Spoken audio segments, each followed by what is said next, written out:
Honorable jury, chère assistance, j'ai la grande honneur aujourd'hui de me retrouver dans la cour d'appel de Bordeaux, la cour administrative. Quel honneur de pouvoir porter cette robe et de simuler un baptême du barreau. N'est pas-il vrai, mais bon, on le simule aujourd'hui. Je veux vous remercier, peuple de Lysias, pour avoir apporté ce concours à Bordeaux. Je rêvais, je regardais sur Internet le concours à Sorbonne, je me suis dit, pourquoi Bordeaux, il n'y en a pas. Mais je vous remercie, et je vous remercie parce que j'ai cette occasion de participer. Et me voilà. Je vais commencer par une petite anecdote. Un jour, un âne se retrouvait entre un seau plein d'eau et un picotin d'avant, exactement au milieu, à la même distance entre les deux. Et il avait faim et soif en même temps. Et il n'arrivait pas à se décider quoi faire. Manger plutôt ou boire. Et dans cette réflexion, en réfléchissant, il finit par périr. C'est l'anecdote peut-être qui résume la philosophie de Jean Buridan, qui était un philosophe français du XIIIe siècle, qui montre qu'est-ce que fait l'incertitude, qu'est-ce que fait l'hésitation. Elle mène nulle part. Aujourd'hui, la question qui nous est posée, c'est de savoir si un convaincu fait-il un bon vainqueur. Aujourd'hui, je suis là. Honorable jury, je défends la cause de ceux qui sont déterminés, de ceux qui sont persuadés, de ceux qui sont ambitieux et qui veulent faire quelque chose dans le monde. C'est que les gens qui ont été certains et sûrs, qui ont fait avancer le droit, l'histoire, la civilisation, tout ce qu'on vit aujourd'hui. Voilà, c'est ce que je défends aujourd'hui et ce que je vais montrer à mon camarade qui défend une mauvaise cause. Comment pourrait-on encourager les indécis, l'incertitude, l'hésitation? Un convaincu, bien sûr, qui fait un bon vainqueur. C'est ça ce qu'on va aujourd'hui démontrer. La conviction, elle mène à la détermination. La détermination, elle mène à l'ambition. L'ambition mène au courage et le courage fait accomplir les actes. Alors que l'incertitude, elle mène vers le doute, vers l'abandon et vers l'échec. Bien sûr qu'il y a une tierce partie de faux vainqueurs, parce qu'on va parler aujourd'hui de l'authenticité de vainqueurs. Il y en a une tierce partie qui réussissent par la chance, par la loterie, par ce qu'on appelle l'hasard. Mais aujourd'hui, on va nous consacrer ce soir pour transmettre ce message, une invitation plutôt à la réflexion. Qu'est-ce qu'on encourage aujourd'hui? Qu'est-ce qu'on veut transmettre à la jeune génération? Et pourquoi pas ne donner pas un exemple de ceux qui ont persévéré dans la quête de leur but, n'est-ce pas? Donc aujourd'hui, on va parler de qu'est-ce que c'est un convaincu et qu'est-ce que c'est un bon vainqueur et quelle est la liaison entre les deux. Donc, quand je analysais le terme convaincu, je trouvais sur le dictionnaire Larousse que c'est quelqu'un qui est très fort et qui est très persuadé par la justesse de ses idées. Mais ce n'est pas que ça. Ce sens est réductible. J'insiste sur la complexité du sens de ce que ça veut dire convaincu. On ne va pas penser aux obstinés, aux convaincus par leur ego, par leur politique, par les flattations de ceux qui sont autour. Non, j'aime pas les gens qui lèchent. J'aime les gens qui savent s'analyser, qui savent auto-évaluer. Les convaincus, et inspirés par la pyramide de Maslow, qui parle de la pyramide de besoins, et que chacun, au sommet, on a besoin de réaliser quelque chose dans cette vie. Un philosophe disait qu'il y a une pyramide de la puissance des convictions, et qu'en bas se trouve l'infracteur. Lui, il s'en fout de tout ce qui se passe. Il n'écoute pas les règles de la société. Lui, il n'est pas convaincu de ce qui se passe. C'est pour cela qu'il va tricher. Il va être machiavélique.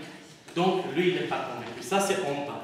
Ensuite, on a l'individu normal, celui qui rêvait avoir ce que l'infracteur a, mais il n'ose pas le faire.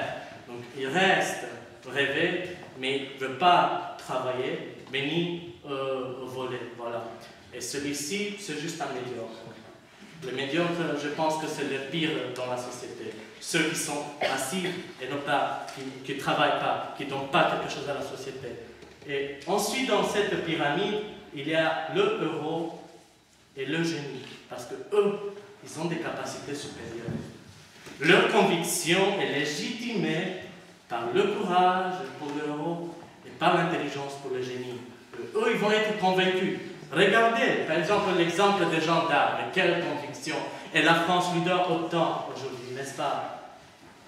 Le génie Galilée, qui savait que la Terre, elle tourne, n'est-ce pas? Et il mourra parce qu'il était fort convaincu. Il savait de quelle part de la vérité il se trouve. Et il disait en italien, eppur si muove. Et pourtant, elle tourne. Voilà, c'est cette pyramide, et au sommet, on trouve les saints.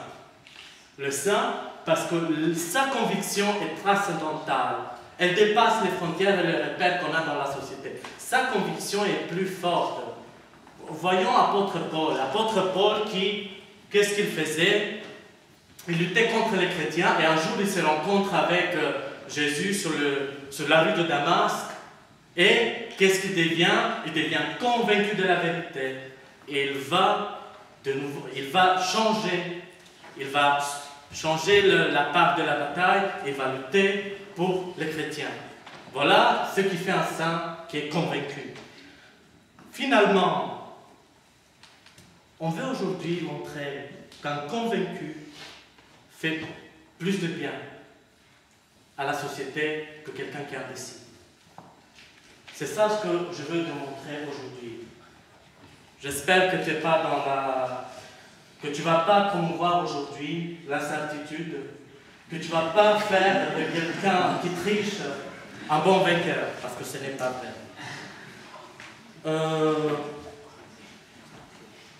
Ce qu'on va essayer de montrer aujourd'hui, qu'est-ce que ça veut dire un bon vainqueur? Est-ce que c'est juste le sens éthique? Quelqu'un qui est charitable, quelqu'un qui, après avoir vaincu, il sait assumer sa réussite, qui sait assumer la responsabilité? Non. C'est ça aussi, mais plus complexe et plus profond. Quand j'ai lu la question, je me suis dit, un convaincu fait-il un bon vainqueur? Ça parle de l'authenticité du vainqueur. C'est-à-dire, il est le vrai vainqueur. N'est-ce pas? On sait reconnaître. On a cette conscience en nous qui sait reconnaître quel est le bon vainqueur. On sait dans le mérite, la grande différence. Quelqu'un qui est convaincu et qui réussit à remporter le gain, il jouit de la plénitude des mérites, parce qu'il savait qu'il va gagner. Or, alors que quelqu'un qui est indécis et qu'il gagne, il va jouir que de la moitié des mérites. Pourquoi? Parce qu'il a essayé, il a tenté, il a osé, mais que la moitié. L'autre moitié se doit à la loterie. Donc, finalement, on sait analyser l'authenticité. Par exemple, je peux donner un exemple de quelqu'un qui est élu, qui va être choisi pour candidater, par exemple, pour les présidentielles. Il est indécis, mais il a un parti fort politique derrière lui. Et pourtant, il essaie, il est indécis, il est hésitant, et il remporte les présidentielles. Il devient président, mais il est indécis, et on ne sait pas qu'est-ce qu'il va faire. Il ne sait pas exactement comment s'y prendre, et on voit après des années comment le peuple le sanctionne par la vote de pénalisation lors des élections municipales. C'est un cas hypothétique, bien sûr. Donc, finalement, on parle de cette authenticité. Il y en a bien sûr des exceptions, parce qu'on ne va pas voir l'essence absolue du convaincu. Il y avait des convaincus, des obstinés. On parle par exemple de Poutine, c'est l'actualité, un leader qui fait trembler les droits internationaux publics. Mais est-ce que lui, il est vraiment convaincu? Est-ce que ça rentre dans la complexité de sens et de la profondeur? Non, parce qu'il est convaincu par son ego, par leur système, par son système. Le concept ne change pas. S'il y a des exceptions qui existent, ça ne fonde pas le principe, parce que cette exception se lève même sur ce pilier du principe. Le dernier, presque le dernier exemple. c'est plus illustratif. Les femmes. Les femmes aiment quelqu'un qui est convaincu. Une femme ne va jamais choisir un homme, un mec qui n'est pas certain de lui, qui est indécis, qui se dit oh, je t'aime, je ne t'aime pas, je te montre. Non! Elle va choisir quelqu'un qui lui fait confiance, qu'elle montre, qui s'est convaincu. C'est ce que disait Jules César aussi. Veni, vidi, vinci, ma chère camarade, veni, vidi, vinci, ça signifie je suis venu, j'ai vu et j'ai vaincu. C'est pour cela qu'aujourd'hui, on parle de vaincre. Aujourd'hui, je dois vous convaincre pour vaincre. Mais ce n'est pas que ça le sujet aujourd'hui. Aujourd'hui, le message est plus profond. Il faut insister sur les gens. Il faut insister sur le message qu'on les transmet. Parce qu'aujourd'hui, les gens sont de plus en plus paresseux. Ils procrastinent. Ils se contentent dans leur médiocrité. Et la plupart d'entre vous, vous êtes à la fac de droit. Et vous rêvez peut-être pour des professions, pour des métiers, comme les membres du jury en ont déjà. Mais pour cela, il faut travailler. Quand tu es convaincu, tu sais auto-analyser.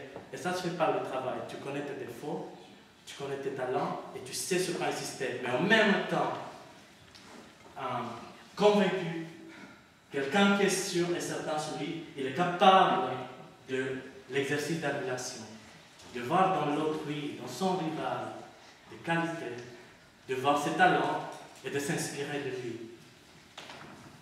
Honorable jury, c'est pour cela que je plaide aujourd'hui. Qu'est-ce que vous allez transmettre aujourd'hui? Un convaincu fait un bon vainqueur. On le sait, on voit la civilisation, on voit tant de combats. Et aujourd'hui, il y en a tant de batailles dans le monde. Mais le combat avec soi-même, c'est le plus lourd. Encourageons ceux qui sont déterminés, ceux qui veulent faire quelque chose dans la vie. C'est ça le message que je veux que vous transmettiez par votre verdict. Et mon cher camarade, j'espère que tu vas lutter pour cette cause, que tu ne vas pas défendre ceux qui sont indécis, et que tu vas insister que le bon vainqueur, c'est celui qui a travaillé son chemin avant tout. Je vous remercie.